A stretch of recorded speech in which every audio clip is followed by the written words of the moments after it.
നൂറ്റാണ്ടിലെ ഏറ്റവും വലിയ വരൾച്ചയ്ക്കാണ് നമീബിയ സാക്ഷ്യം വഹിക്കുന്നത്. രാജ്യത്തെ പകുതിയിലധികം ജനങ്ങൾ ഇതേ തുടർന്ന് പട്ടിണിയിലാണ്. കടുത്ത വരൾച്ചയെ അതിജീവിക്കാൻ നമീബിയയിൽ വന്യമൃഗങ്ങളെ കശാപ്പ് ചെയ്ത് ഭക്ഷണമാക്കാൻ നിർദ്ദേശം നൽകിയിരിക്കുകയാണിപ്പോൾ.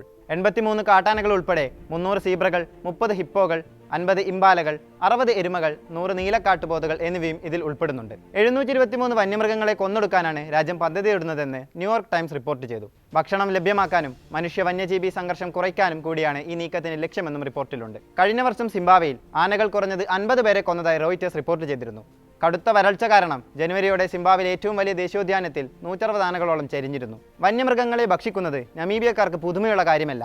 സീബ്ര, ഇംബാല പോലുള്ള ചില മൃഗങ്ങളെയെങ്കിലും പ്രദേശത്തെ ആളുകൾ ഭക്ഷിക്കാറുണ്ടെന്നാണ് നമീബിയൻ സർക്കാരിൻ്റെ റിപ്പോർട്ട്.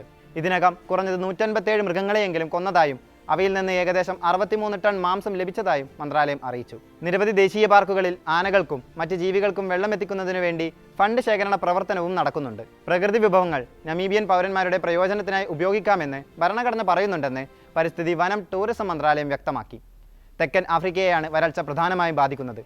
മേഖലയിലെ 30 ദശലക്ഷത്തിലധികം ആളുകളെ ഇത് ബാധിച്ചിട്ടുണ്ടെന്ന് UN വേൾഡ് ഫുഡ് പ്രോഗ്രാം ജൂണിൽ അഭിപ്രായപ്പെട്ടിരുന്നു. വരൾച്ച ഈ പ്രദേശത്ത് ഒരു സാധാരണ പ്രതിഭാസമാണെന്ന് US ഏജൻസി ഫോർ ഇന്റർനാഷണൽ ഡെവലപ്മെന്റിന്റെ വക്താവായ ബെഞ്ചമിൻ സുവാരറ്റോ അഭിപ്രായപ്പെട്ടു. ഈ വർഷത്തെ കടുത്ത വരൾച്ചയുടെ പ്രധാന കാരണങ്ങളിലൊന്ന് എൽ നിനോ പ്രതിഭാസമായിരിക്കാം.